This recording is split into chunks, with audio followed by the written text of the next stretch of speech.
Alrighty, everybody, welcome back to another episode of Subscribing to My Podcast. Because I have a new guest featured every week, it makes it very difficult to maintain consistent viewership.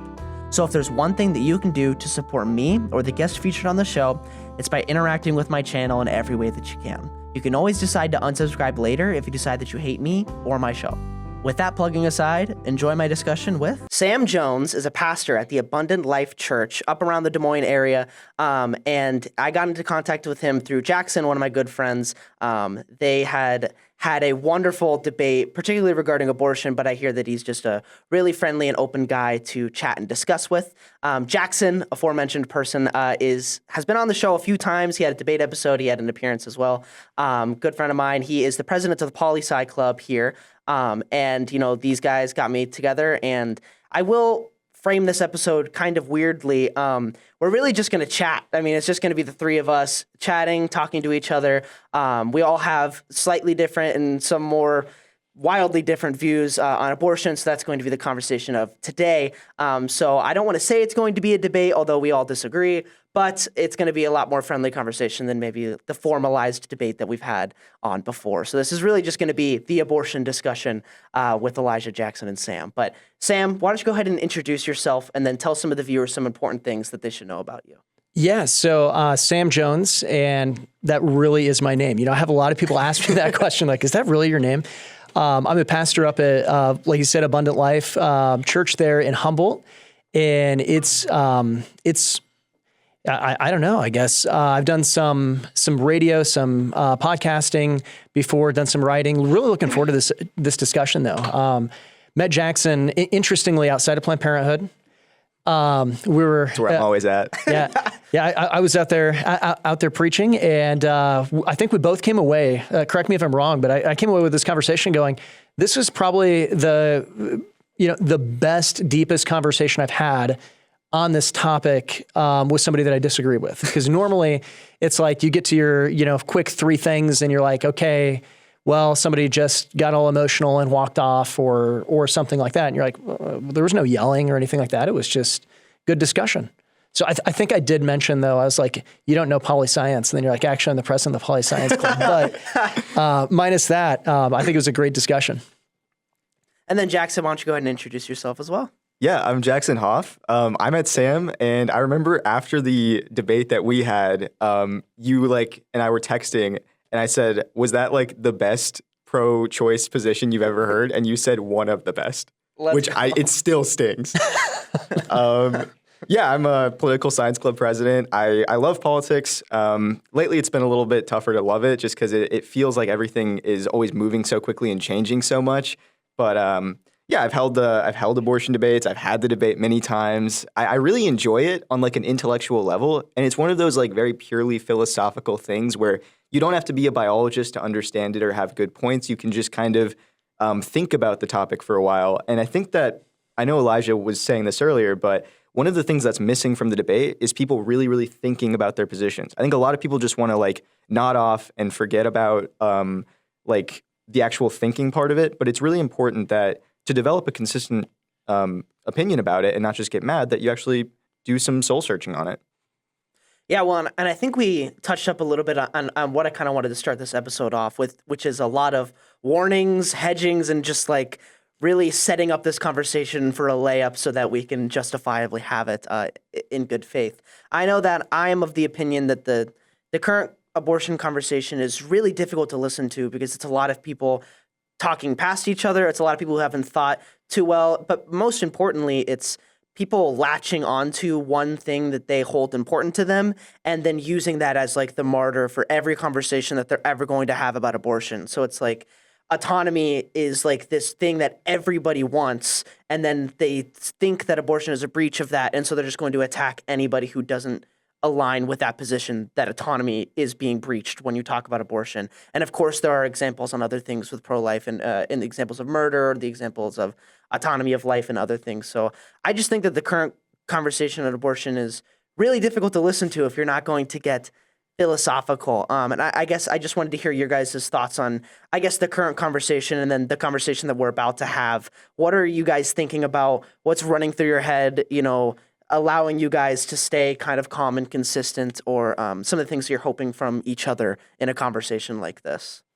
Yeah, no, I think that you actually bring up some really interesting points, because one of the most frustrating debates and discussions really that I ever see is actually the abortion discussion, which is funny because I spend a lot of time having it.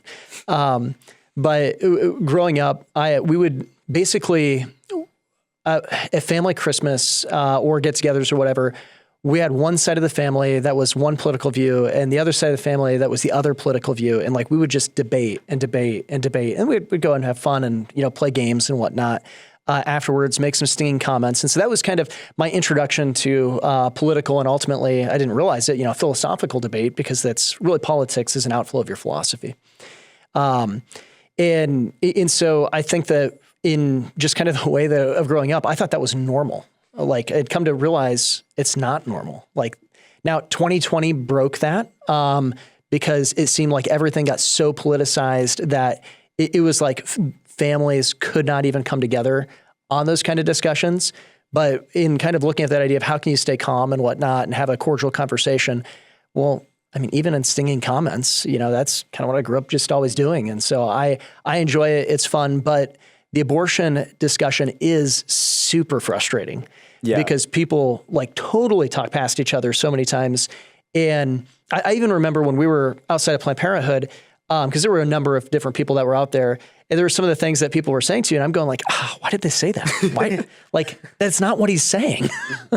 And so hopefully my goal is to, not talk past anybody and actually get down to some, where do we build on the foundations? So. Yeah, I kind of feel the same way. We come at it from a very different viewpoint, but we actually agree on a lot of the thought processes behind it. And I do think that you have a morally consistent position. I think I also have a morally consistent position.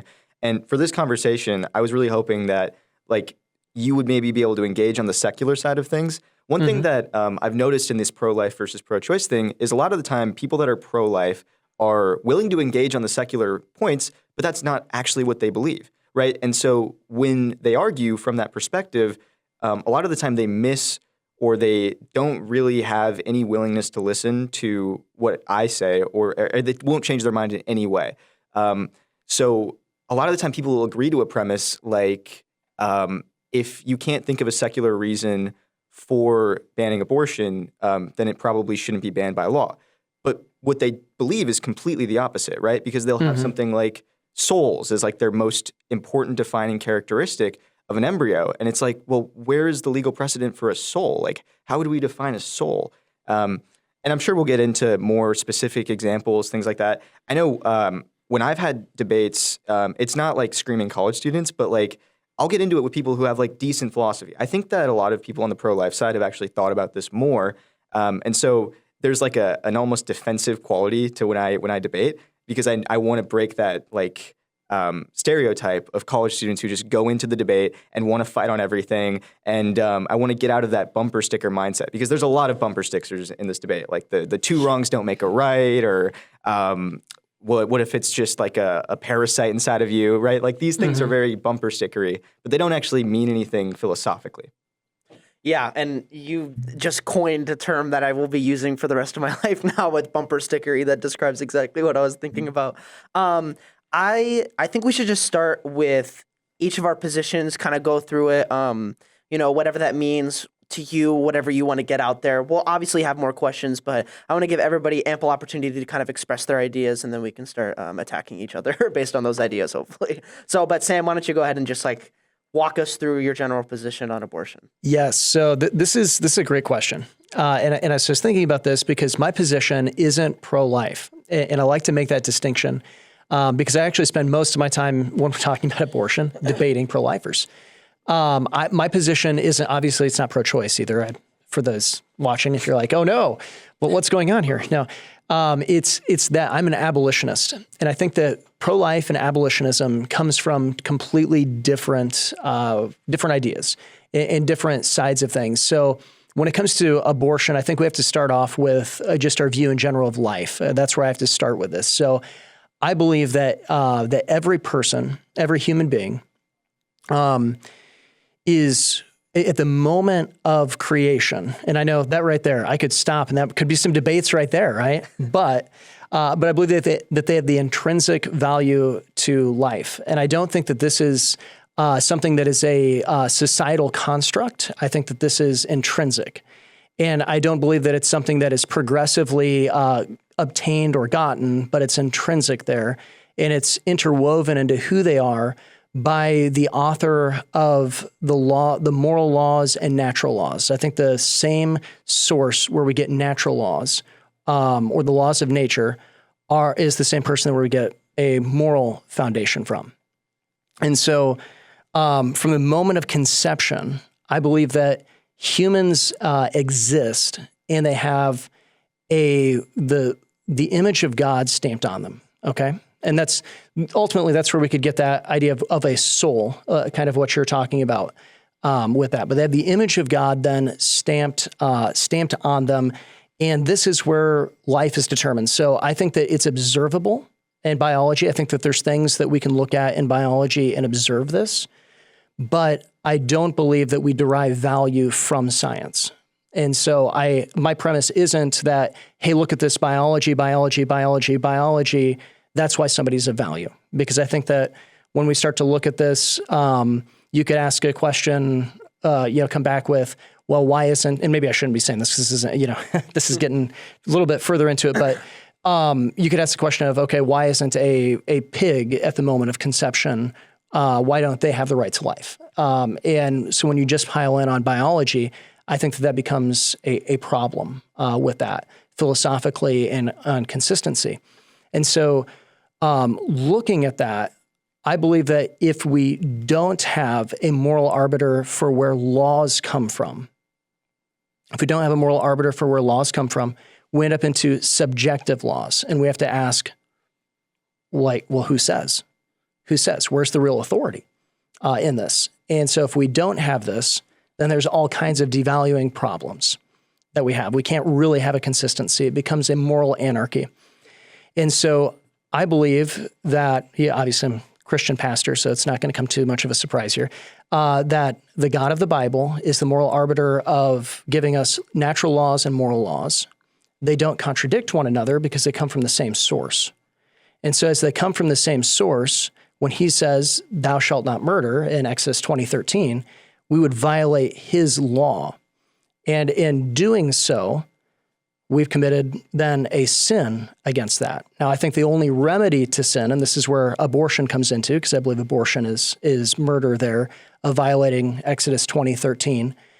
The only remedy for that is the gospel of the kingdom of Jesus Christ. And so Christ is king, and he comes up and his justice must be satisfied. And it either can be satisfied through condemnation, or it can be from the perpetrator, or through propitiation as him as the sacrifice. He died on the cross, was buried, and rose again on the third day to provide a way of salvation for those who would believe and repent of their sins. And so we look at this as, within the scripture, it tells us that those who believe are ambassadors of Jesus Christ. And so as an ambassador of Christ, I believe it's my job then to warn those who would disagree with this, that there is condemnation that's coming when Christ comes back. But then also, I believe as a nation, we have the responsibility to enact those laws, the laws of the kingdom, and to reflect those. And so when it comes to abortion, I believe that we should civilly prosecute abortion as murder and recognize it as murder. Is that kind of walk through step by step down to the trying to get down to some philosophical foundations on that. So that makes sense to me. Okay. And then Jackson, why don't you go ahead before we? Yeah, there was a lot there. I'm not going to be able to respond to everything right away, but I wrote down a couple things. I'll have you introduce your position broadly, and then I'll do mine, and then we can start. Okay. I understand now. So good that you wrote those down. Yeah, I think my position kind of revolves around these two tracks. So I think that law and morality are separate. So I'm kind of a legal positivist in that way. There's an idea that morality stems from laws, and then the legal positivist is that there is a morality that comes from laws. Wait, did I say that twice? I meant it the opposite. No, you said it right. Okay. So these two tracks for the abortion argument are going to be something like, we need to find a time when abortion is okay, or we need to find a time where abortion is wrong, right? And if you're unwilling to engage in that problem, so you're imagining a situation where you say all abortion is okay, you have to have a good reason for that. Generally, my position is staked on the idea that we don't have anything such as human dignity, and there's no real satisfying biological answer to that. I think that we do need to engage in a biological answer, because saying something like there's a soul or we're made in the image of God, that's not grounded in any like real, like physical ideology. So my position is that we don't have any intrinsic value, and I think that we are valued based on our abilities. And there's really good examples of this. We can get into them later. But like a good example might be, we don't give people the right to drive just because they have the potential to be able to drive in 10 years, right? If they're 6 years old, they can't drive now, so their rights are limited by that. The second track is going to be the morality of everything. So when I think about legality and a nice line to draw for when abortion isn't okay, I generally think of pain, because if you kill something that can experience pain, there is some kind of cruelty. So I actually believe in a more expansive view of animal rights as well. And then for the morality question, I think being able to experience a world and have, conscious thoughts, assertions, preferences, that's really important. So generally the moral view is going to be more in line with Elijah, and then the time frame when it's not okay to kill is going to be around the time where it can develop these consciousness of pain. Yeah, and that makes sense to me. I think I come from a more, I would say, philosophical grounding, and that's where I start. The legality of it, I've thought about, but I don't come from a political background or a political science background or a legal background, so it's a little bit harder for me to make stakes on that. But my line, what I would say is that personhood is developed at the moment of conception. Humanhood is developed at the moment of conception, and then what we're really asking is, when does this human become a person? That's the kind of important question that we're trying to latch onto here. And the pro-life position would be that those happen at the same time and that those are probably inseparable. My argument would be that those are actually two different points in time, and we can kind of determine when that is by when we decide when people die. That's normally about when this comes, but there are also other arguments too on just things that we value. Jackson had a good example about driving, just the ability to do things. I would say when it comes to what value is, I conform a little bit more to, I guess, natural law, in that I don't necessarily believe that has to come from God. I think natural law could also exist if God doesn't, and that it would still be true that these things logically affect us in these ways, or that our brains logically operate us to try to go towards these pleasures and away from these pains, and there's some sort of, operating system that we can use to be like, this is the most effective way to reach this pleasure and this effective way to reach this pain. So a lot of that comes down to, like, I hate when people use the word utilitarianism. I dislike that, but it's going to come down to some metric of the amount of harm that is added to the world versus the amount of help that is added to the world. And so then to me, when you're talking about abortion, what's going to end up happening is you look at the act of killing somebody, you accept all of the harms that are involved in that, and then the benefits of killing somebody in that way. And there's going to be legal statutes that align pretty much perfectly with how we end up valuing it. It's going to align with natural law on when that is. And so then I guess the distinction would be that murdering, it wouldn't necessarily be murder, even in a biblical sense, would be my argument, is that it's not murder in a biblical sense when you're committing an abortion, because what we define as a person is different than what we define as a human. In that, like, murdering a dead person wouldn't be murder for obvious reasons because they're dead. And so even though it's a human. So that's the kind of distinctions. But it's going to be some sort of like cost-benefit analysis of like, this is what happens when an abortion happens. These are the benefits. These are the costs. And then my grounding on what is ethical is going to be some sort of like alignment to naturalistic. These are the natural consequences of these things happening, whether they're ordained by God or not. Interesting. So Elijah, your view is essentially personhood. Okay. Now you're, like you said, you're making an argument and making a separation between when personhood happens, whereas generally speaking, a pro-life position would be, would be at conception, and you're saying there's an ensoulment some point in time. I don't know if you define that. I wouldn't say it's an ensoulment because that's a little bit harder to track, but the idea of person is a very vibes-based, like, this is what I decide a person is, right? In most people, if you called it soul, I wouldn't disagree with you. But I really want to stay away from, I guess, like I don't want to have to prove God to prove abortion. So I try to stay away from, I guess, religiosity when it comes to abortion. But I'm able to engage, but it's a little bit harder. So what I find interesting about this is that you're basically making the pro-life argument, your position. No, like I said, I'm not a pro-lifer. Sure. Okay, so and I think that comes up with all kinds of. Well, I'm just going to dive into it. Okay. Yeah, go ahead. No, I'm ready. Do it. I think that comes up with all kinds of problems. So especially with AI. Okay, you start looking at transhumanism and AI and things. Like I said, I'm really diving into it here. At some point in time, if AI were to get so advanced, if your position is held consistently, depending on, I guess we haven't completely defined where you would say a person would be, but I assume that it would be associated with some kind of knowledge, ability, consciousness, kind of a thing. Would there be a point in time when you would say it would be wrong to shut off a computer or to destroy a computer if it reached a certain point of consciousness? If it reached a point of consciousness that we would align with our human level of consciousness, then yeah. Wait. Well, what is consciousness? That's a really important question. Or knowledge, that's consciousness, knowledge. The problem is that self-awareness is how I'd more define consciousness. But the problem with consciousness is that it's this combination of factors that intuitively we know, and you can kind of play the name the trait game, and you can figure out which one of these things. It's going to be some sort of combination of like capacity for feelings, memories. What's the ability for guys? You got to watch iRobot, and this is why his position is wrong. Yeah, okay. iRobot's a good movie. I think you're describing thought.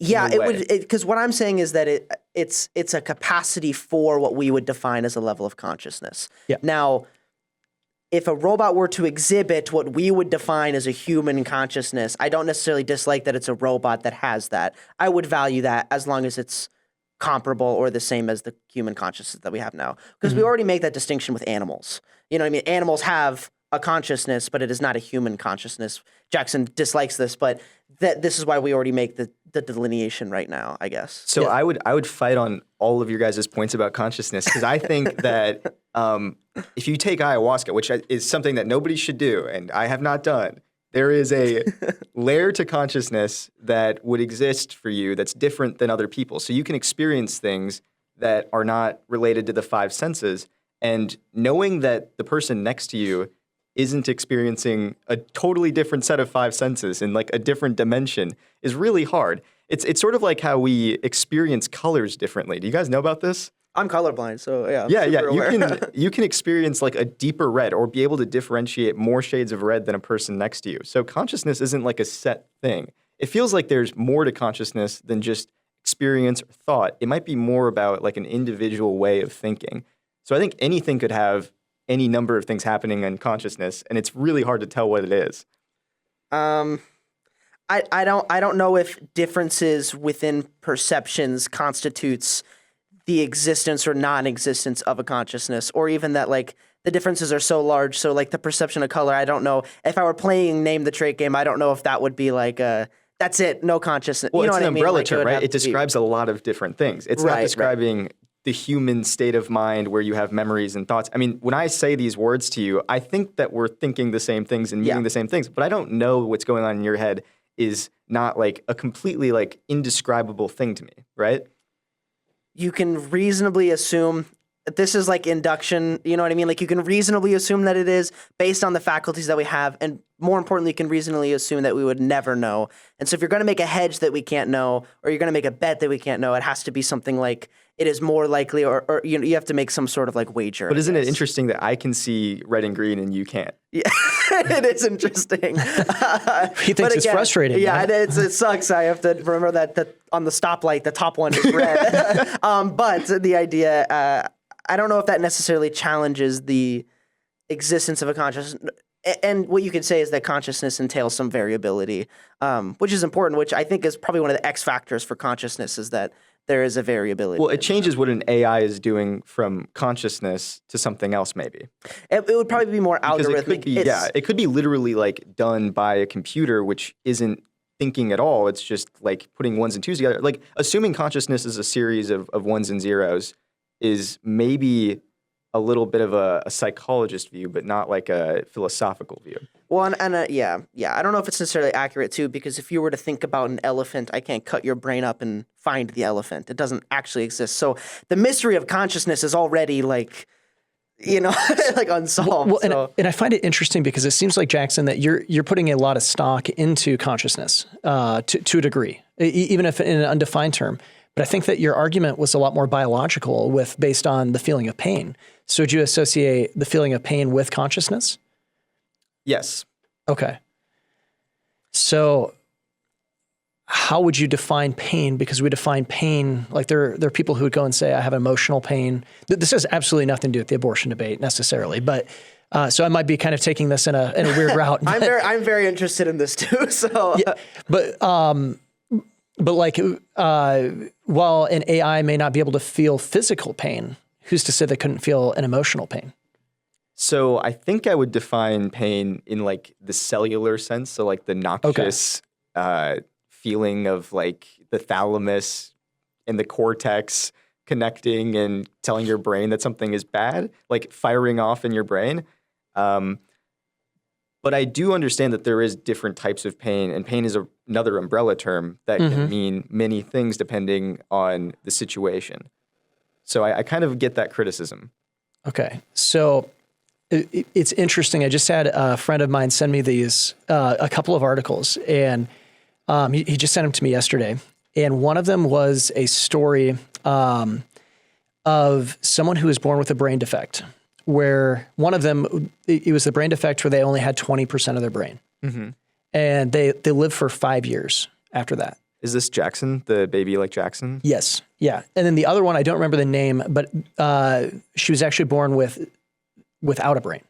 Mm-hmm. And she lived 3 years. Now, I'll be honest here, I'm no biologist, but I'm assuming that without your brain, you probably weren't able to necessarily feel pain, at least in the way that you're describing it. Oh, there's like examples of like children that like grow up without being able to feel the thing on a stove. Like if you touch a stove, their brain doesn't connect that to pain. Right. But this child that died at the age of 3, they were able to actually get responsive gestures back. So even like puckering up a kissing lips and things like that to their parents without a brain, which is just completely fascinating to me. But the reason I bring this up is because I would be considered a trichotomist. So I believe that there's a body, soul, and spirit. And to really, really kind of make it easy. A body, we could go a mind or a brain. Like we can die with our body. We understand that. That's pretty simple. Somebody chops your head off or whatnot, you're going to die. But then you can also see the deterioration of like a mind of somebody who gets like Alzheimer's, but yet they're still alive. Right? Their body may be strong, but their deterioration of their mind is there. So I would say the third thing would be that spirit or that soul, we could go and say, is that immaterial that is ultimately who we are. And that can go into make a play also in how a child without a brain could be born and live for 3 years and actually have an emotional response back to someone. You're kind of prescribing an emotional response, though. I mean, this whole like Jackson campaign has been kind of audited throughout the years, and there's some kind of nervous parts about it for me. So like the fact that the family had a GoFundMe and that there was like fundraising about it. They were posting videos on Instagram, or they wouldn't post videos of the kid for a while, and they were missing a part of their brain. I think that this is an interesting thought experiment if true, but I don't want to like assign a bunch of value to it just because it's all kind of based on emotion. That's fair. And these parents really wanted their kid to be like alive. Yeah, 100%. Yeah, I really struggle with personification when it comes in. This is where I disagree mostly with Jackson, is that like everything that you interpret, animate or not, is going to be interpreted through your own brain and how you see the world. So like even in essence, like a tree feels pain because it grows its roots away from death. And like that is an aversion of, like you could say it's just like this Darwinian like evolution thing. But I don't know if you would ever say that cutting down a tree is wrong because of its aversion towards, and kind of the same thing with like puckering the lips or other things. Like it's hard for me to even fathom. One, I don't know, without a brain, I don't know what that necessarily means. I'd have to look into like what is actually there, right? If it's literally just like absent skull or if it's like a micro brain or like whatever thing is happening here. But beyond the skepticisms of that, I worry a lot about personification, about like how we view and what we're actually talking about when we talk about somebody is feeling happy. Like when a dog wags its tail, is it actually feeling happy? You know what I mean? Or is it, reacting from a stimulus? You know what I mean? These are the kind of distinctions that I think are important. Yeah. So would you say that basically animals don't have personhood, just to really get Jackson against you potentially?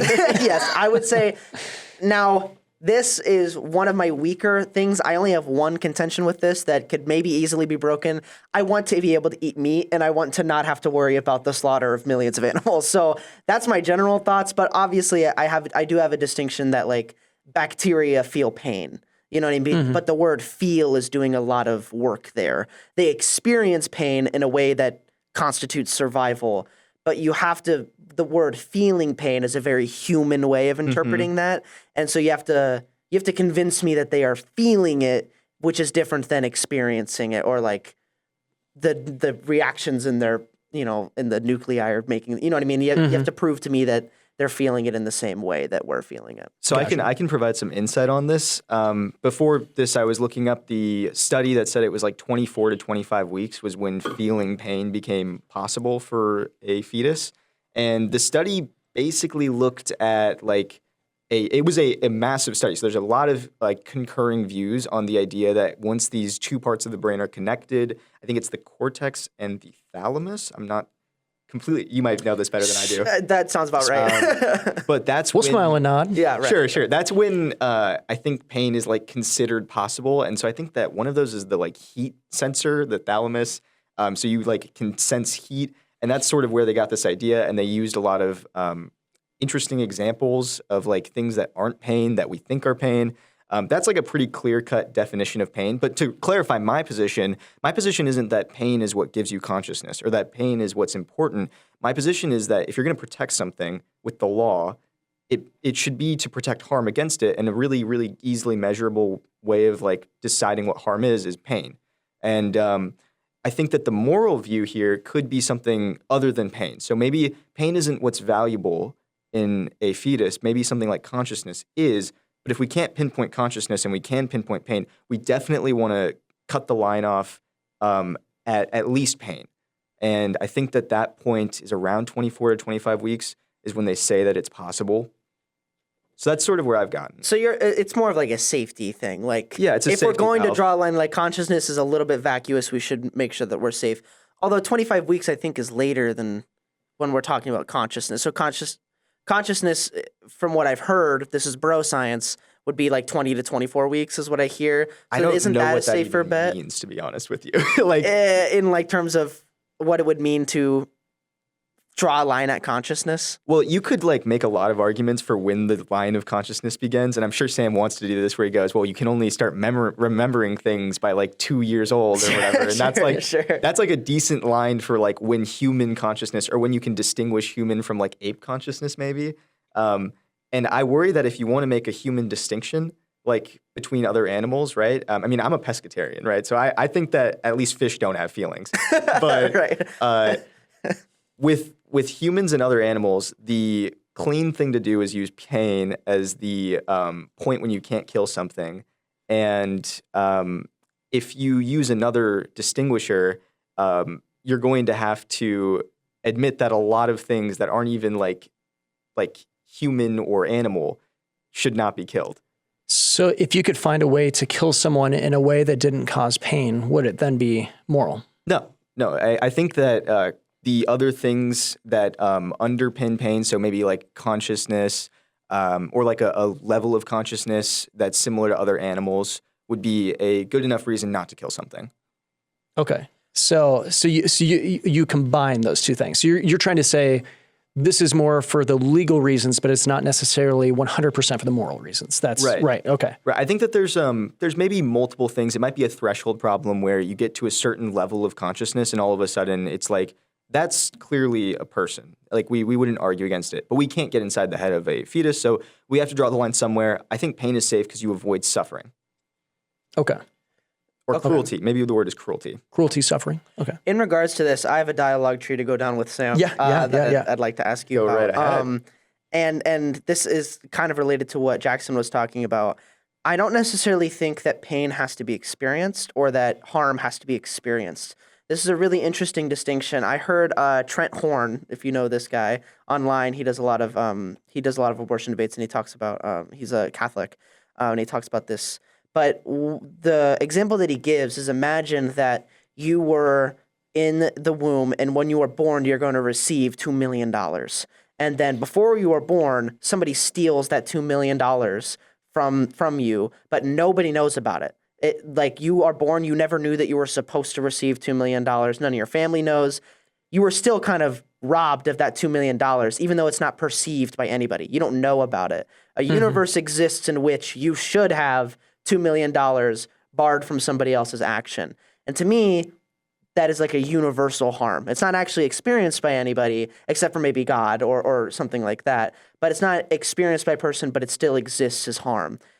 I guess, one, how do you feel about that?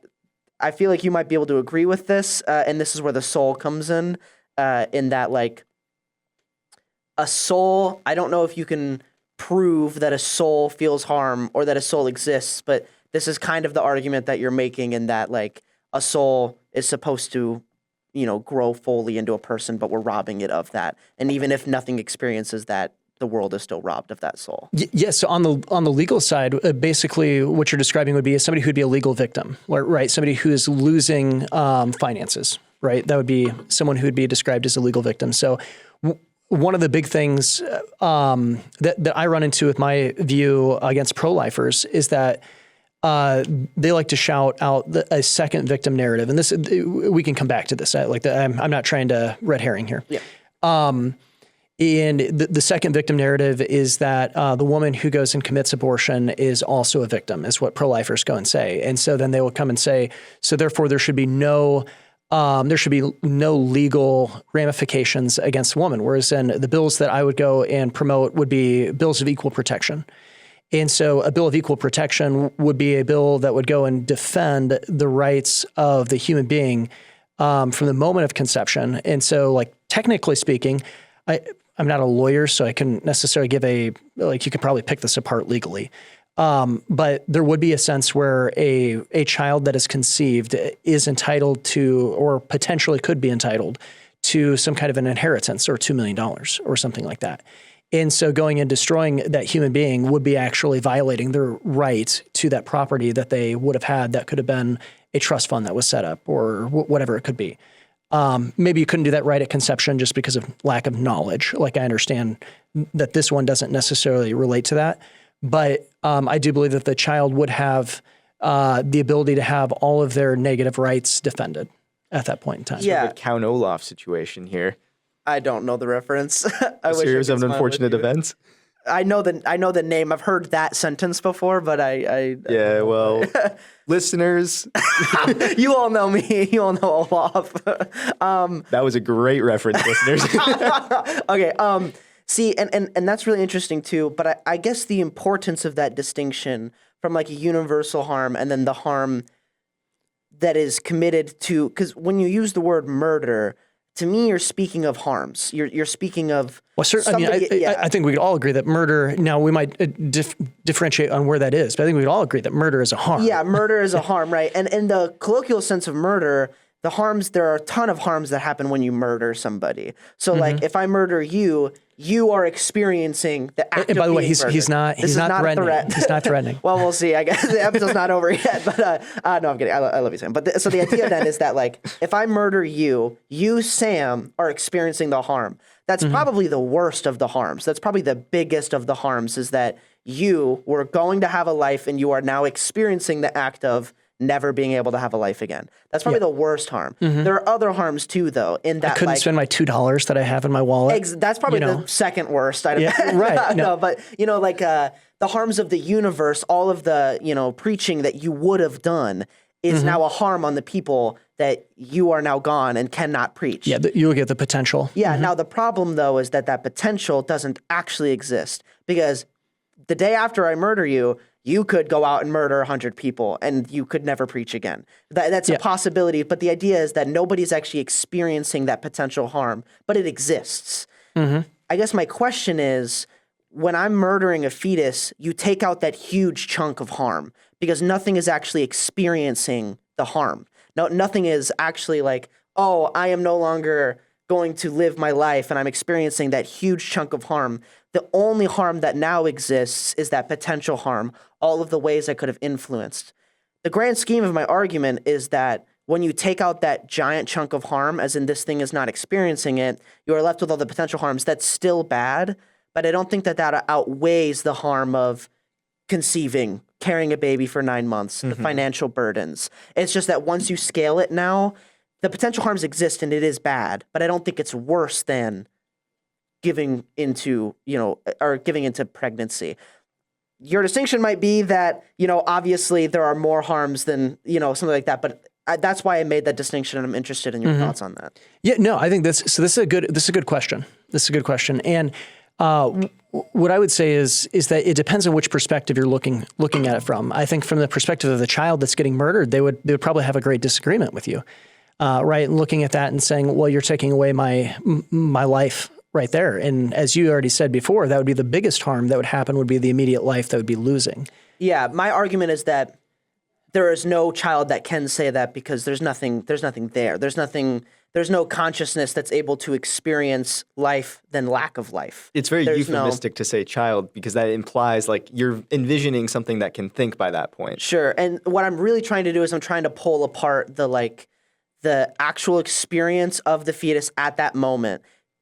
My argument is that it's similar to death. It is lifeless. It is nothingness. And then I kill you while you're dead. You don't experience anything. But your family sees me kill you, and that's horrible, and they feel harm, right? But the idea is that you aren't experiencing anything when you're dead. That is what I attribute weeks 1 through 20 to be, or 0 through 20 to be like, is I stab you and you're dead. So there's no child. There is no harm of a child being like, no, my life, there's nothing like that is happening. Sam, I have a question for you. Yeah. Do you think that there is a secularized pro-life argument that's like a trump card? Or do you think that you have to be a religious person to be pro-life?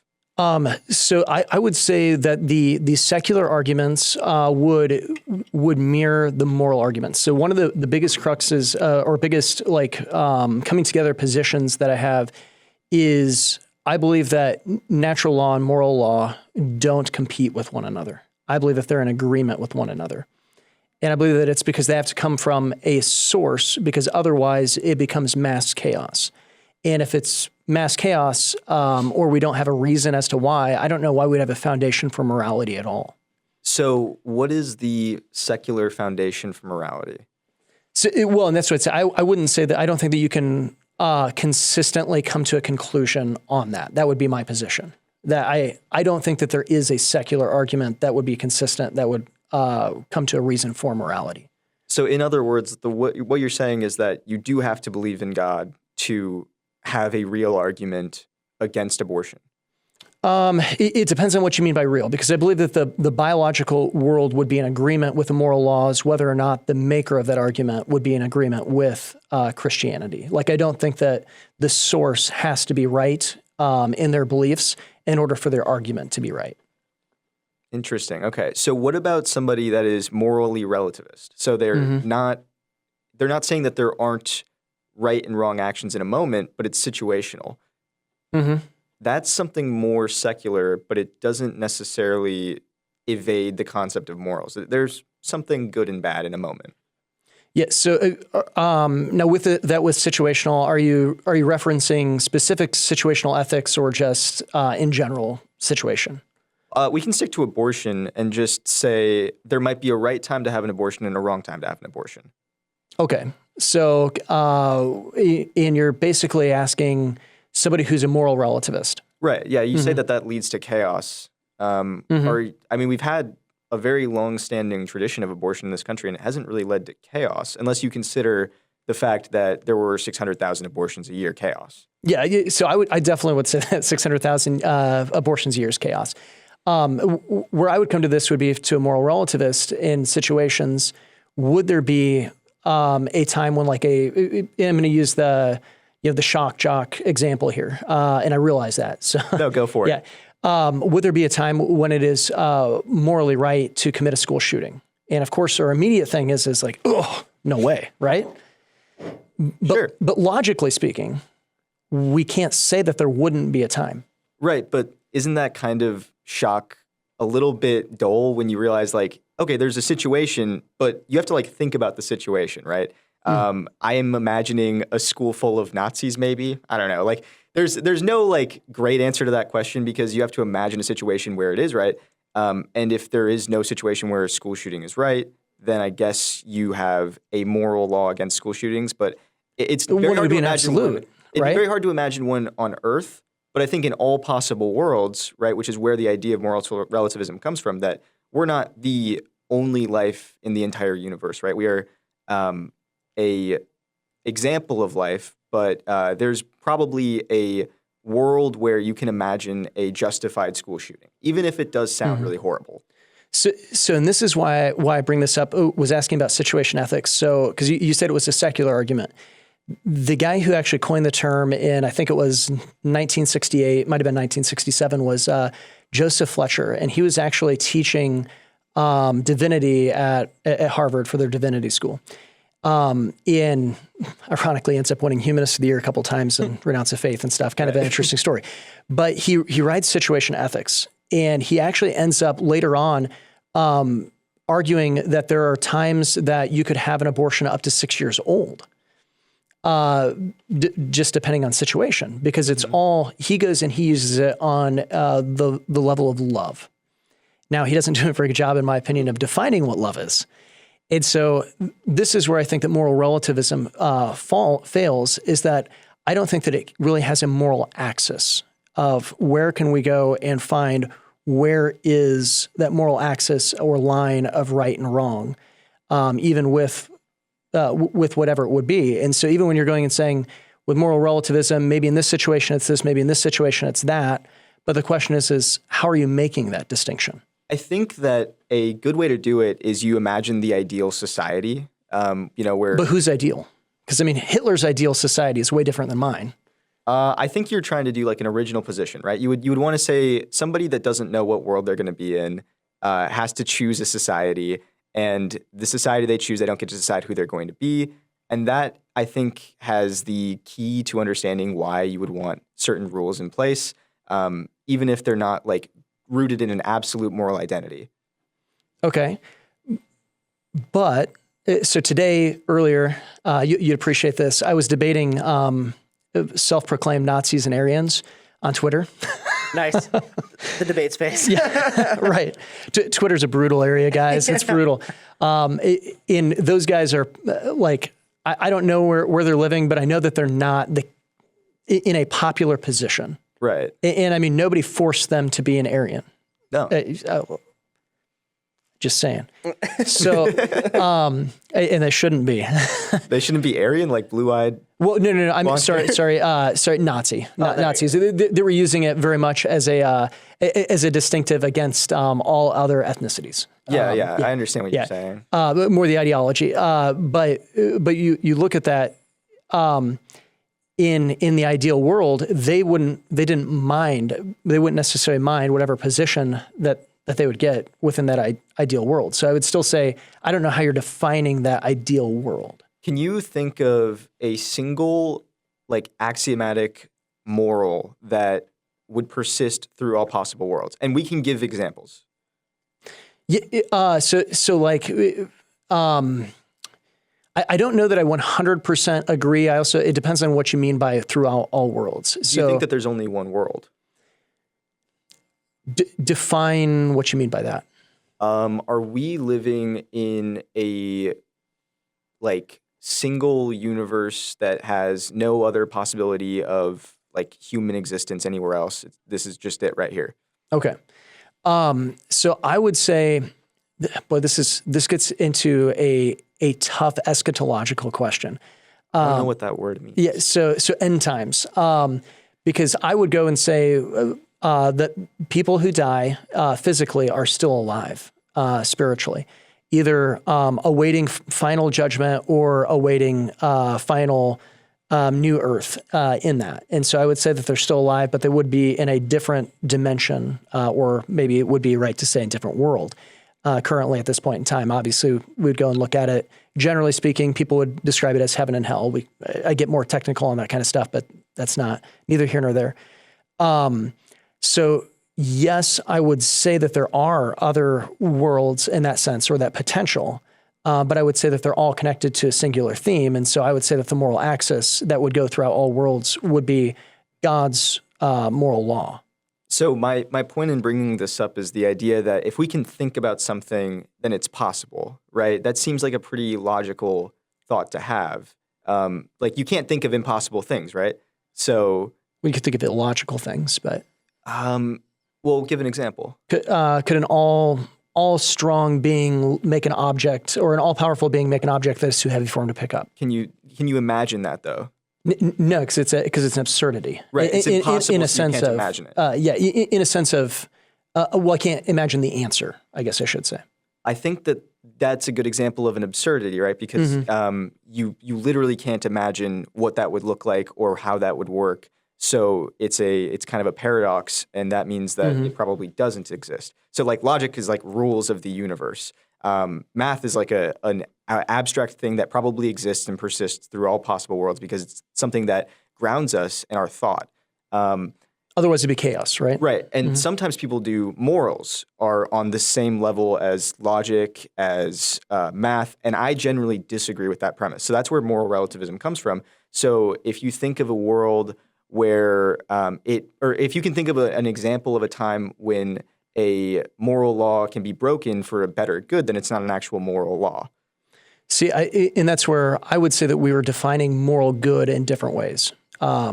So an example of like relativism. So you correct me because I'm not trying to give you, I'm not trying to put words in your mouth, but an argument that could be made would be in a concentration camp. If a woman were to get pregnant by a guard in a concentration camp, she would be released.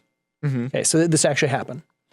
So a moral relativist would argue that potentially rape would be a right action because it gets the woman out of prison. Okay. So that right? Would you agree that that's a moral relativist argument?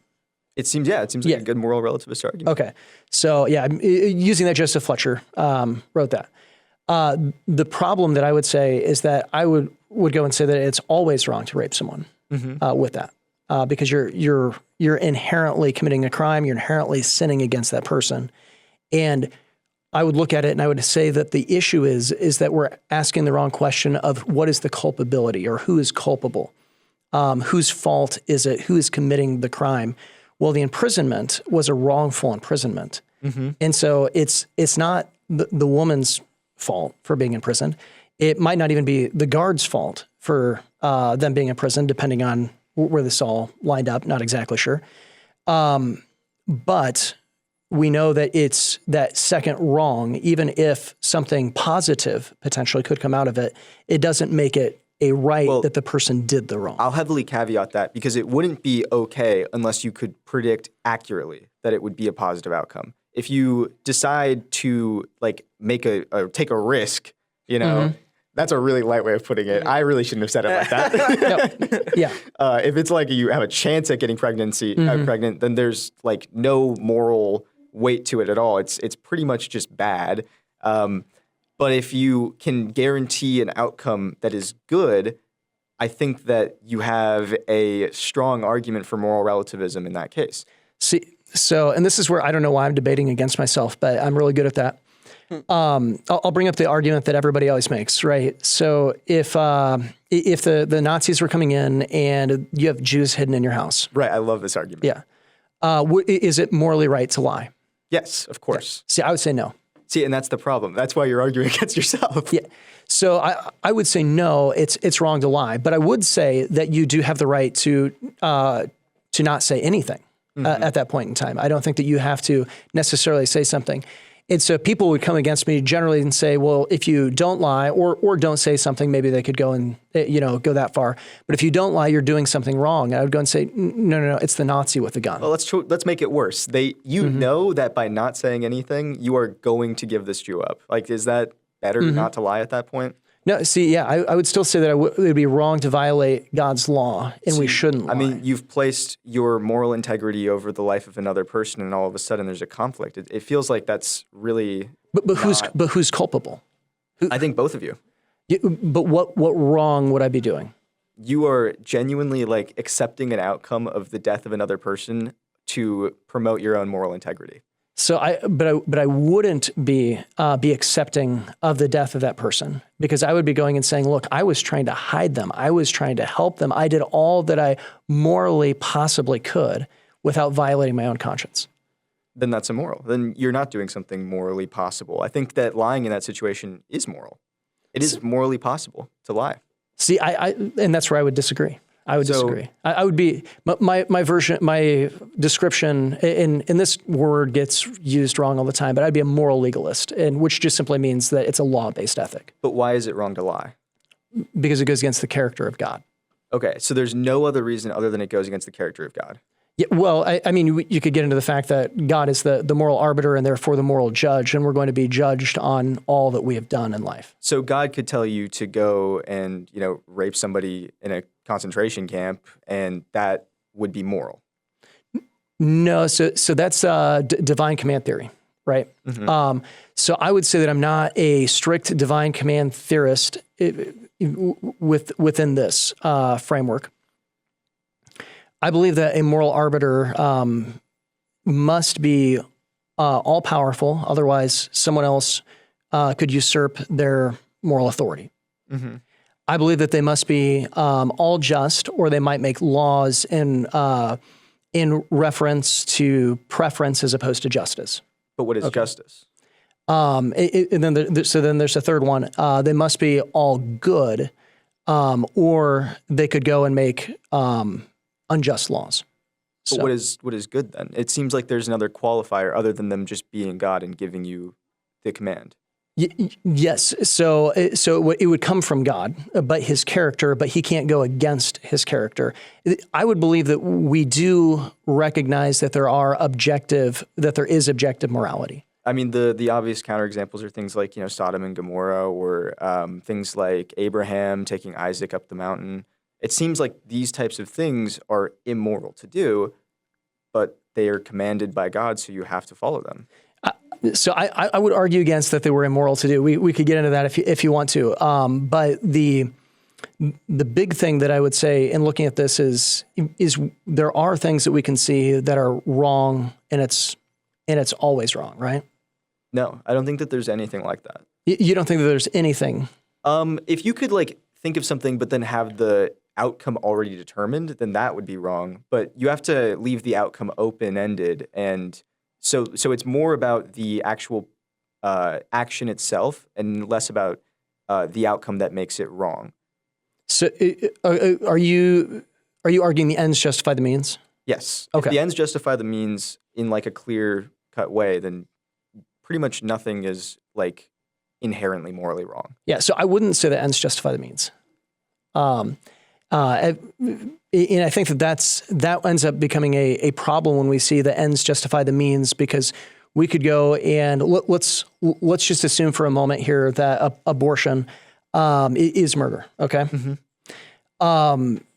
In a concentration camp, if a woman was pregnant, there were times when they could come and doctors would come in and abort the baby, murder the child, in order to save the woman.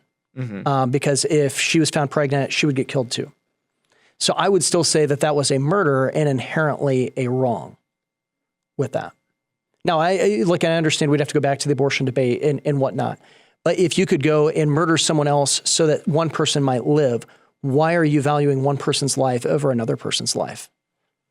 Why am I valuing one person's life over another person's? Yeah. So if you murder one person, right, and then it allows the other person to live, why are you're now choosing which life is of more value? I think that And I think it's arbitrary, right? I think I might need you to go back and redo the example because I'm getting a little lost in details here. Yeah. So within a concentration camp, if a woman was found pregnant, so they would both be killed. The woman would be killed as well. And so if a doctor comes in and kills the child, then the woman would be able to end up living. Okay? Yeah.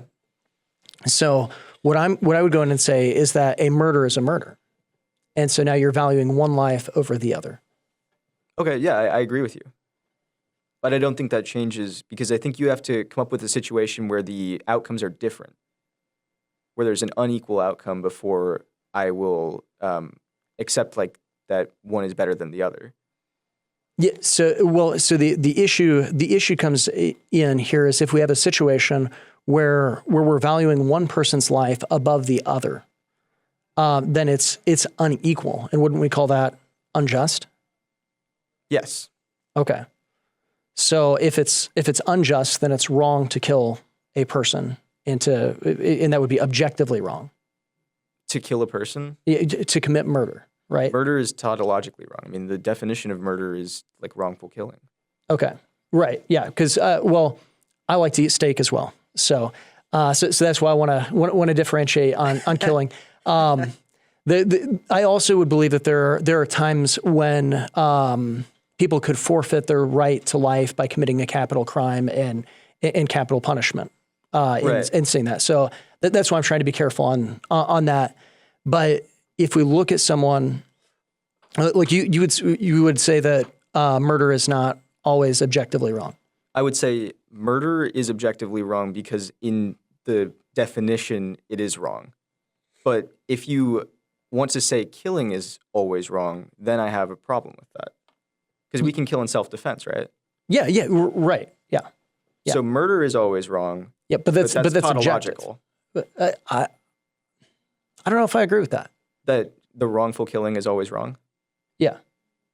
Well, but I think that it's a point of its existence. I would say it's of its nature there, and that comes down to murder. Objective. We should probably go on a different example than murder, only because it has that definitional element to it. We're going to kill the YouTube algorithm. Yeah, I was supposed to say abortion. People will watch the video. I didn't mean to get into philosophy. No, and I think that that ends up grounding maybe a lot of it. This is why I dislike grounding it in a religious sense, because you kind of have to prove God before you can prove that abortion is wrong or like what that means. That's why I kind of dislike going down that tree, just because the conversation becomes very narrowed down. So to broaden it, but staying on that path. Okay, I would say that any time that we make a moral decision or a moral absolute with this, even relativism of going and viewing it as situational would be in one sense an absolute, right? I think the absolutes are impossible logically to avoid when we look at that. The moral arbiter becomes who we're believing as God. And so if we look at it in humanism, there I would say that the person, while trying to maintain a secularized view, is ultimately just saying, I believe that I am God, or a collective of us as God, depending on how you would go and look at that, because they're the ones who become the moral arbiter in that moment. Mm-hmm. And so I think that we're always grounding our argument in God. It's just the question of who's God. Yeah, and I don't mind that either. Like, you're grounding your argument in something outside of your control that defines the truth of the world and what that means. It doesn't have to be God, but it has to be, I guess, something. And even in a moral relativist, like as a moral relativist, you're still guided by, at the very least, your own brain in how you seek pleasure and avoid pain. And you're guided by logical principles of how those things happen. Mm-hmm. And it's probably going to boil down to some natural law. Now, whether God created that natural law or whether it exists because of the Big Bang or whatever, whatever secular way you want to view like naturalism, I feel like that's always what it's going to come down to, I think, is unavoidable truths. Now, whether or not that can be turned into an objective truth is kind of the qualm that's happening here. I do want to go back a little bit to one of the points that I'd brought up with Sam in this distinction between something perceiving its own murder. You take that out. Now that harm is missing.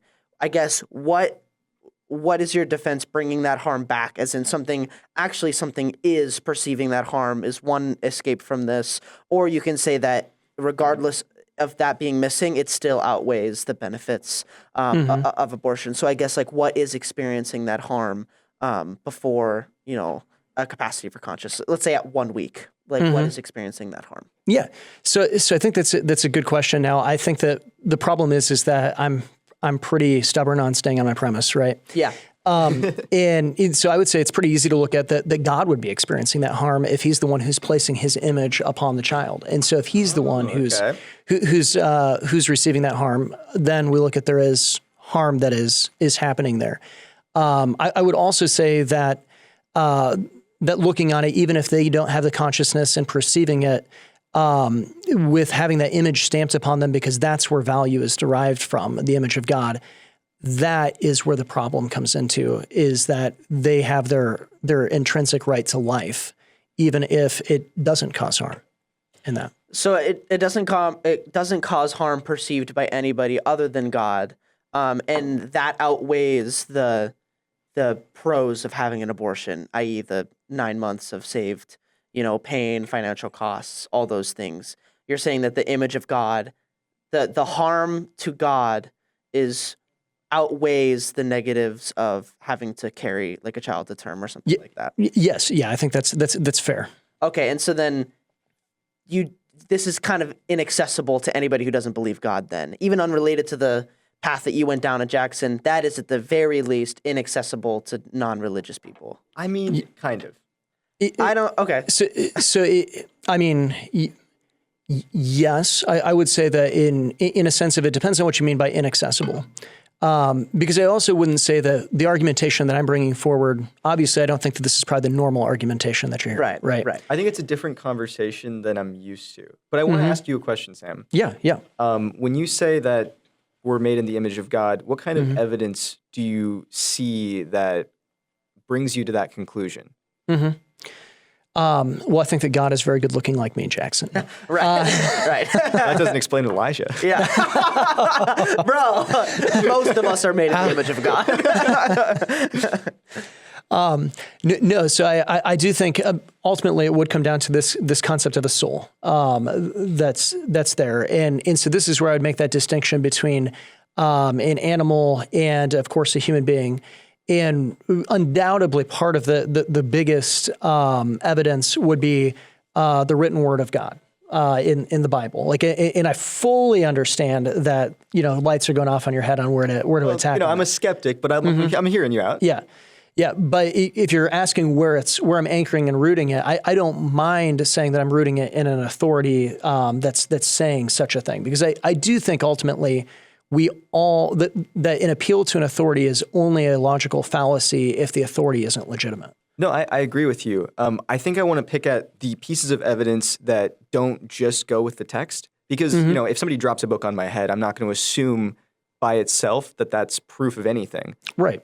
So I think you're logical. You have reasons. You said a soul. Do you think you can explain why a soul exists in humans and not animals? Yeah, and it would go back to the creation account. God created man, and it says that he created him in his own image. But that's not evidence of a soul existing in man and not an animal.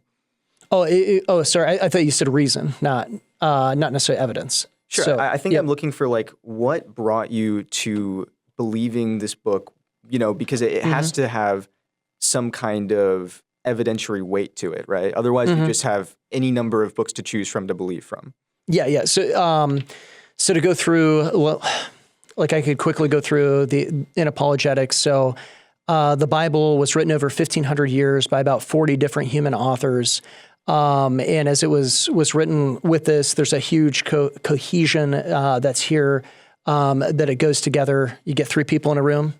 Can't agree on anything, right? Well, is there non-textual evidence, just the book seemed legit? I would say if there was something that didn't seem to go with the real world in it, you would have questions about it, right? Even if it was old and very like authoritative, you know? Yeah. So I would say that there's more than just the self-evident argumentation that the Bible is stating that it is a divine book. But I do think that that's an important thing. So if it didn't say it, if it said, "Hey, this is a biological medical book," I think that we should. There's merit in then going and saying, "Hey, what does this say?" With the content. You could go and look at things of historical evidence. Like one of the biggest criticisms of the Bible for centuries was that it mentioned the Hittites, and the Hittites weren't in Scripture. And then one day, they were in Scripture, but we couldn't find them. And it's like, man, it mentions them a lot. So what do we do? And then one day we did find them, and now it's like one of the biggest geological discoveries that we've had. And so I would say history agrees with Scripture in that. I would also go and you could point to things like science. So George Washington, he died basically by being bled out, right? They put leeches on him. He had a fever. They thought that meant stagnant blood, and they put leeches all over him, and that killed him. Well, duh. Right? Right. Yeah. That's what we want to go. Duh. Yeah, obviously that's stupid. Yeah. Well, Scripture. Scripture says, the life of the flesh is in the blood in Leviticus, and you look at that. Well, duh. You don't have blood, you're going to die. Right. So I mean, like there are scientific evidences that it's accurate and was way ahead of its time. Saying this in Leviticus as opposed to 1700s with this. So like I mean, we could go. Like I could go on those kinds of things if that's what you're looking for evidence. I would say there is that scientific. is sort of what I'm looking for. I mean, we've also seen the opposite come true, right? Certain people, like I forget who it was, but believes that like life came through the breath. It was some Aquinas. Yeah. Well, so one argument that I've encountered of a religious argument against they would be for abortion, I guess. Would be in Genesis chapter 1, it says, God created man in his own image. He formed him from the dust of the ground, and then he breathed into him the breath of life. Right. And so then the argument is, well, once somebody gets their first breath, that's when they become human. Well, I mean, newsflash, I mean, I think it's a great philosophical question too. Did Adam have a belly button? Because he wasn't born. This is something that's completely different. And then we have other scriptures like Psalm 139 that says, I formed you in your mother's womb. Jeremiah chapter 1, where it talks about, I knew you even before you were in your mother's womb with that, which would indicate obviously the soul existing before it was put into the body with that. And so I wouldn't say that theology is internally consistent with the Bible. They're pulling out a one-time thing that doesn't fit within the cohesion of it. Which is why I'm kind of going on this line of question to get at why you believe you have a soul. And I would rather you didn't use like the actual text, because I think that there's something maybe you believe beyond that, Yeah, well, I do believe that it would be written on our heart that we would recognize that as well. And I would say that when I'm saying that, I'm actually quoting a text in Romans chapter 2. But with that, I would say that we do have intrinsic rights and wrongs that are written on our heart. Now, we might accept them, we might reject them. David Livingstone, who was a missionary to Africa and was known for basically mapping out the continent of Africa and going into parts where Europeans had never been before, one of the things that he noted in his diary was that everyone had a deity that they worshipped. I would say nobody is born an atheist with that. Yeah, I actually have a couple questions. Why exactly does God draw the line at conception for soul? And then why isn't the soul, like when you masturbate, like why isn't that soul's happening there? If you masturbate. If you masturbate. Some of us are saving up. Yeah, right, for that one super child with a ton of souls. But the idea, I guess, like why does souls happen there? Where in the Bible does it defend this? And I guess more pointedly, why wouldn't God define the soul as happening at 20 weeks with the capacity for consciousness? Why is it at conception? Yeah, so it starts there at conception. I would say there's biological evidences that at the moment of conception, the child has a unique DNA code separate from its mother. It possesses all of the scientific criteria in order for life. in looking at that. And so while I wouldn't go and rest the argument on biology, I would say biology is pointing to something. But why does Yeah, that but- say it has a soul? Well, because the biology also might point to when they're able to actually experience and what we colloquially value as life. Because when somebody dies, their soul is no longer with us. That's when we value that. So I guess why wouldn't biology point to it happening at consciousness as well? Yeah, and you're asking from a scriptural standpoint. Yeah, from like from a biblical standpoint, and from the perspective of God, because also souls are infinite, as in they start infinitely before conception as well. God knows that this person will be born. The soul exists well before, like God is living with the souls of people hundreds of years in the future now who have never even been thought of before. I guess why is the moral distinction at conception when souls exist forever? Yeah. So interestingly, I think that the second part of your question, the one that if people are listening from the abolitionist or the pro-life point of view, they might go like, well, that's a ridiculous question on masturbation, right? Right. Why is that not killing someone? Right. That's essentially what you're asking. Yeah. Okay. Funny story. Oh No. Not going that route. But in Ohio, there is I want to say they've dubbed the bill "Life at Erection Act." Wow. That's crazy. And it's a satire bill. That's some Ohio shit, right? It's a satire bill. It was filed by pro-choice Democrats, but they're trying to make that argument. So the reason that I point that out is like this is something for those who are listening that you're going to encounter. Okay, like this is a legitimate question and line of thinking.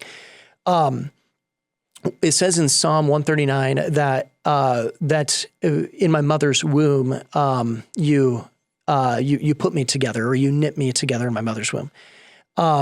At that moment, so I wouldn't say that that someone who's masturbating is committing abortion or committing murder with that, because you don't have the connection of fertilization of a sperm and an egg. Now the mother's womb. I've read that someone had pointed that scripture out to me. With the mother's, why isn't that, I guess, like a biological thing? Like you're literally put together in your mother's womb, or even then, like that's colloquially like I created the birth process in which you were put together in your mother's womb. I don't know if that necessarily allocates a soul to that moment, I guess. And that in your mother's womb could be at a lot of points in the pregnancy. But the putting together of the two pieces there, or that knitting together. That could be the putting together of like that would the parts be in your brain, or like putting together your arms to your body, and it could be a lot of other points too, I guess. Certainly, but that's when the unique genetic code comes in. Well, that's when I guess my distinction is I don't think that verse proves that that's what that's even talking about, because I feel like putting together could be you could call it putting together at any point.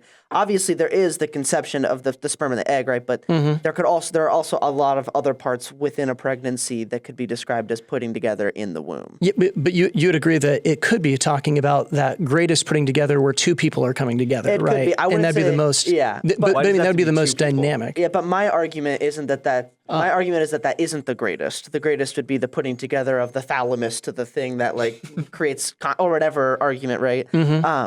So I guess like, why do you allocate the soul there? And more importantly, though, why is it hard on God for that soul to cease existing when the soul has existed infinitely before and infinitely after that moment, even if it's killed? Yeah. So now the question is, how deep do you want me to go on that answer? Ooh. I'm a little curious. I'd like to hear. Yeah. Okay. Go deep. So when we look at this, you have to look at how God intended the world to be made. Now, I'm going to tick off all my Calvinist friends, and which that's most of the abolitionists, but that's okay. I'm not a determinist, so I believe in free moral agency. I believe that people have the right and the ability to choose to do things. Actually, I wasn't sure where you guys would be on that, because I'm 50-50, honestly. Okay, yeah, because I was like, well, I'll try not to offend my Calvinist brothers too much. I think it has to be that way, but yeah, continue. Yeah. So with that's where the existence of evil, I believe, can come in, is that obviously of Lucifer, who ends up choosing to go and to do evil. But God in the creation, he's a three-part being, right? Father, Son, and Holy Spirit. I'm Trinitarian, okay? Father, Son, and Holy Spirit. He's a Trinitarian, and so he makes us in our image, in his own image. And so he has a body, a soul, and a spirit that are for us, and he is forming us and creating us and putting us together in that way. And so when someone would go in to destroy this, because God's not anti-materialistic, he's not Gnostic, he's not obviously a materialist, but he's not Gnostic, it would be going against his design and his will in that. And so it would be an outpouring somewhere down the line of sin, whether it's directly related to a sin that's happening or, all death is ultimately against the will of God, but he allows for it to happen in order to give us moral free agency. Well, I think that even the term death, there might be a distinction. My argument is that there's a distinction between death and the prevention of life. And so that's one thing. But even then, so I'm using death in even whenever anybody dies, though it goes against what God's original design. Sure, but was. I guess it might not be against the original thing to prevent something from ever living, which would be my description of what's happening. Which points again to why does it have to be conception that point of death happens? But another thing, so life, I would say, in a scientific and biological sense, the child there at the moment of conception does have all of the biological criteria for life. Sure. And I guess that would be like maybe a biological description of death. But I guess when you're talking about going against God's plan, maybe God created abortion so that we can do this. So that, because it might also be against God's plan to go through 9 months of pain and harmony. And this is where I get to you're doing the cost and benefits. To me, the experience of God losing this child I'm not convinced that God actually sees it this way, but I also would need to be convinced that that's worse than these things when God is with the soul infinitely before, after, and the distinction might be my distinction. So that's where I kind of need help teasing away why is my distinction biblically inaccurate and why would God see it that way? And you're talking about he wanted to make it to where the person would be born in 9 months, but he might have made abortion to prevent this, or stuff like this, I guess. Yeah. So back to my original premise that the giver of moral law and natural law that it's one source. It's from God, which the Bible would teach that in looking at that. And if you look at it biologically, that wouldn't be where we would get derived value, but it would be pointing to something. So natural law, I don't believe is where we necessarily derive value. I would say we derive this much more on the side of moral law. But natural law doesn't contradict moral law. And so when we go and we look at biology, that the child at the moment of conception has all the criteria for life and all of those things, it would be reasonable to assume that the law doesn't contradict. And so it's right there. And then I would go and, like I said, the Psalm 139, I do think that it's a reasonable rendering to look at it and say, I formed you, I knit you together in your mother's womb. Yeah, and I guess I don't want to rewrite the Bible in my head, right? I don't want to interpret it in the way that I would like it to be. I guess I just don't see a meaningful reason as to why God would view it in the way that you're talking about, other than the convenience factor. But again, when we're talking about what humans value as people, what biologically we value as people, and even what God values in people when he's talking about works, when he's talking about faith, these things exist as a kind of a cognitive thing. To be able to have faith is a cognitive process. To be able to do these things, the values of works, the values of faith in relation to that, I feel like those things are really important theologically and can only exist in the ways that we understand it as a capacity for consciousness. Now, I understand the argument that you're making that given all normal factors, a person would grow into, or a conception would grow into a person, and that is altering some form of state. But I guess I don't see why God would disagree with this altering of state, other than I guess what nature points it seems uncomfortable. I don't necessarily, because it also seems uncomfortable to carry a baby you don't want for 9 months and then birth it and go through all the pains of financial struggles. That also seems uncomfortable too, and I don't know if God would want to will that pain into existence either necessarily, unless you could point to a very solid reason as to why he values souls at conception. I guess you're trying to contrast the does God will somebody to have pain in childbirth? Is that kind of? Well, it's like, why would he value the conception, like at the moment of conception, that soul? Why would he value that more than the current soul, when there are other points that maybe the Bible might be able to point to as when that soul gets added? Like maybe God thinks the soul gets added at 20 weeks when the capacity for consciousness happens, or when pain happens. You know what I mean? So you'd want to, what I need from you, I guess, to really make this make sense is like why God commands that the soul happens at conception. Yeah, so I don't believe that ensoulment is a process. I do think biologically we develop as a process in looking at that, but we see that there is a beginning of a human organism that is right there that has life, and of course, if given, like you said, just in natural circumstances, it is going to grow into a fully mature human being. But it's always a human, right there. And so the question that you're trying to go and define and pinpoint is personhood. And so I would say, though, that all humans are made in the image of God.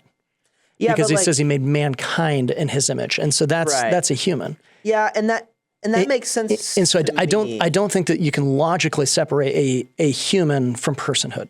Kind of, though. Or ensoulment. Because there's an alive factor as well, right? I mean... Yeah, well, and at that moment, biologically, it would be alive. So, I mean, you kind of would have to play around with what definition that you're trying to get at. Yeah, but I guess it just... I think I need a little bit more in that, like, left untapped, because again, I understand that it's a life, but I don't know if God is against killing. How do we defend the Crusades and stuff? Or like, was that just like a misinterpretation of the Bible, or is that like actually ordained? Or even like Abraham sacrificing his son, that's like a killing. Yeah, well, he didn't do it. Right. But like that would have been like an ordained thing or something. You know what I mean? Yeah, like, it was testing his faith if he believed God. Sure, yeah, but I guess I don't know like where those killings line up with the idea that you should never ever kill for any reason, even in self-defense. I guess does God allow self-defense? Yes. So God instituted self-defense in Genesis 9:6. So he goes in, and this is where I would say that civil government begins. So he came and he tells Noah after the flood, he makes this covenant with Noah, and he says, look, if someone sheds man's blood, by man his blood shall be shed. And so what he's instituting there would be capital punishment for that. So killing isn't inherently wrong. There are ways to kill. Right, because so then why is an abortion inherently wrong? Yeah, because it's the wrongful killing of someone. Why is it wrong? Why is it wrongful? Right, because there would be an innocent human being. Why is it innocent? Because it has done nothing wrong. It hasn't done anything. It hasn't done anything right either. Okay. I guess that's kind of the argument, right? Innocent human being, that actually fits a lot of things, right? I mean, isn't cancer kind of a human cell organism thing? So it's not an organism. So if you give it to it's a being. Sorry, being. So I wouldn't say that cancer is a being. I'd say it's a genetic mutation. Obviously, I mean we realize that. But if you let it live out its natural course, it's going to kill the person that has it, right? Yes. And it could do nothing else. It will never. We don't look at a lump of. We look at cancer. Its maturity is a tumor. Mm-hmm. That's all it is. It's not a person. But it's human. It would be biologically. It would have human DNA, if that's what you're asking. I actually had a question earlier about your kind of your phrasing of something growing into a human person. What would happen if your DNA just expressed differently and you turned into a chimpanzee at 9 months, right? That's like something that's theoretically possible, and we know it's possible because of something like CRISPR existing.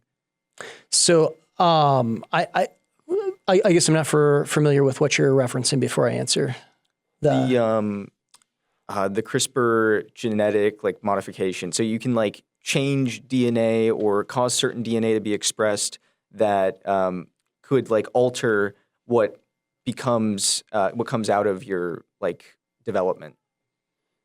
I guess I'm not super familiar with that, but from what I would understand is that naturally the law would be that a cat gives birth to cat, a dog gives birth to a dog, and a man gives birth to like, well, men don't give birth. But I can kind of put this into perspective. I think it's possible that a cat gives birth to something that's different than a cat, or a person gives birth to something different than a person. It develops differently. It mutates a lot. Exposed to radiation somehow. This just changes things.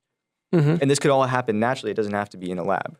Yeah. So I would say that it sounds, if I'm understanding, you're rooting this in the premise of, if you imagine that it can happen, it could be there, and kind of the different types. Human is a genome, right? And our genome expresses like 10% of itself at a given time, but it shares like 97% of itself with chimpanzees, right? Or maybe it's 99%. I forget the exact percentage, but it seems like there's not enough within that 0.3 or whatever 1% that would change the possibility of you turning into an ape, right? Or like turning into a chimpanzee, or like almost entirely a chimpanzee. I would disagree. I would say that there's always a distinction that we can see with that. What if your DNA changes that 0.3% into a chimpanzee by mutation? But that doesn't happen though. That would be the theory of evolution, right? That we had a series of evolutions that changed our DNA over time. Yeah. And that seems to be a pretty reasonable thought, because we've seen mutation occur and create really interesting things. 3-armed people, can join twins, stuff like that. So we've seen microevolution, but I don't think that we can point to a macroevolution. Right, but imagine I just microevolution in a massive way and turn into a chimpanzee midway through my life. Well, but that's called macroevolution. Well, I think you're saying macro is in over time, right? Like over a long period of time, we develop into a. Macros in terms of the amount you develop. Oh, sorry. Yeah. Okay. Yeah, and so that would be from changing from one species to another, and I don't think that we have seen or observed that someone changes from one species to another, they stay the species that they're within. But if you can mutate like into a completely unidentifiable thing, right? Like something that does not appear to be human, it would seem that you could technically mutate into a chimpanzee. Well, that's theoretical, though. I don't think that that's been proven. But I can, I think this kind of goes back to my idea that if I can kind of imagine it and it seems possible through science, then it is possible. So, and if you don't want to engage, that's fine. But I don't know if it seems possible through science. Well, think about like an embryo. Like an embryo shares like so much to a chicken at like week 6. It's very similar, and it wouldn't be impossible for that embryo to develop into a chicken, it seems like, just based on the...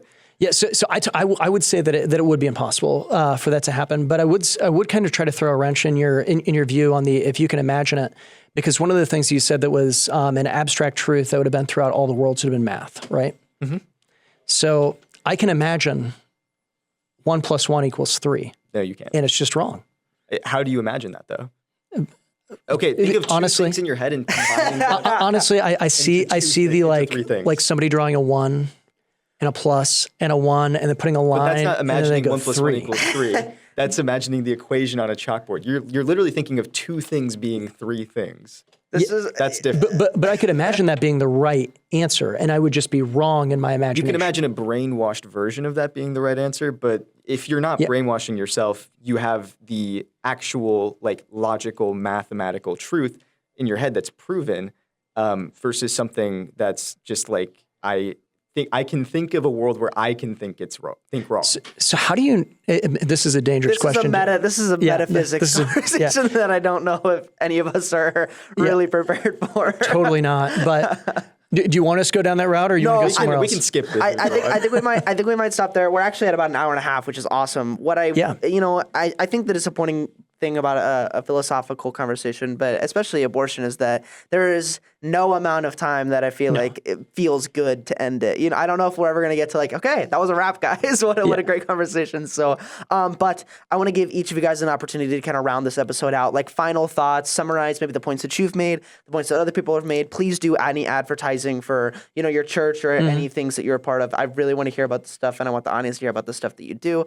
Any tags, plugging and stuff, and that is the same for you, Jackson, with poli-sci and everything like that. But Sam, why don't you go ahead and round us out on some of your thoughts, and then we'll move over to Jackson. Yeah, ultimately, I think we came to an impasse at the premise, right? In the foundational or philosophical premise of where does morality begin? Because I think we looked at this as a moral question, which I think was a fascinating conversation. And it was, as we looked in this, I mean, just to recap my position, I guess, it's that idea that mankind at the moment of conception is stamped with the image of God, and that's where we derive our value. And so to destroy a human being at that moment where they have that value, that would become immoral and wrong and against God's law. And so that's where I look at that. I think that we need to warn against that as Christians.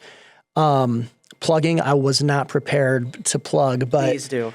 My name's Sam Jones. So if you look me up on Facebook and you type in Sam Jones, you're going to have to put Humboldt, Iowa to find me. So, but that's probably if you want to see a lot of my thoughts, that's where a lot of my thoughts end up getting published. I do a lot of publishing on the Iowa Standard. If you want to read some of my writings there, Pastor Sam Jones and the Iowa Standard tag, and that search will come up. Yeah, Jackson, go ahead and round us out too. Thank you so much for my good friend Sam Jones coming in. Hey man, it was a great conversation, by the way. It was super fun. It is a little tougher to engage with. I know we had a different game plan going in of like talking about the different arguments and what we feel about them. But it is really fun to get into these like deep philosophical rabbit holes and just try and like dig into something that feels like nobody's talked about before, which is, I'm probably actually somebody's talked about this, but yeah, I mean, I really enjoyed it. To summarize my points, I think I kind of came in with like a defense of moral relativism and we got really into it. But it is a very tricky conversation where there's like a lot of little like holes and it's really hard to like answer accurately the whole time. But I think we both did a good job of talking about, the issue. Well, and I do think that that's actually where the conversation is when it comes to abortion. And I don't think that most people recognize that. I think that a lot of times we want to talk about, well, is it a parasite or something like that? That's really not where the conversation is. I think the like genuine Christian like reasoning leads me to a pro-life position. Almost always, the idea that we're made in the image of God. I think that that's a really, really solid take. There's stuff in the Bible that kind of feels inconsistent, but it does boil down to that idea. And so I really respect the people that are willing to put it all on the line, be abolitionists. And I think that that's a really cool like level to have the conversation at. And I think for me, there's actually a lot of like roads. It's like an all roads lead to Rome type thing where you can have an opinion, but as soon as you attach some other ideology to it, it becomes pro-life. So as soon as I attach dignity to something that's, at conception, I think I immediately become pro-life. But if I don't have a reason to attach dignity to it, I stay pro-choice. And I think that lends itself to moral relativism. So that's sort of where I wrap up. Thank you so much, Elijah, for having me. Come to Poli-Sci Club. Yeah. Yeah. I mean, this is so cool. It's really awesome to have people who are really like polite, politically engaged, philosophical, and really just want to hear what's going on and are able to express their views in ways that are not only interesting to hear, but you have questions. You're like, please, and they're able to answer and talk about it. So I thought this was really awesome. And I want to thank both you guys for being on. Yeah. Thanks for having us. Love you, Elijah.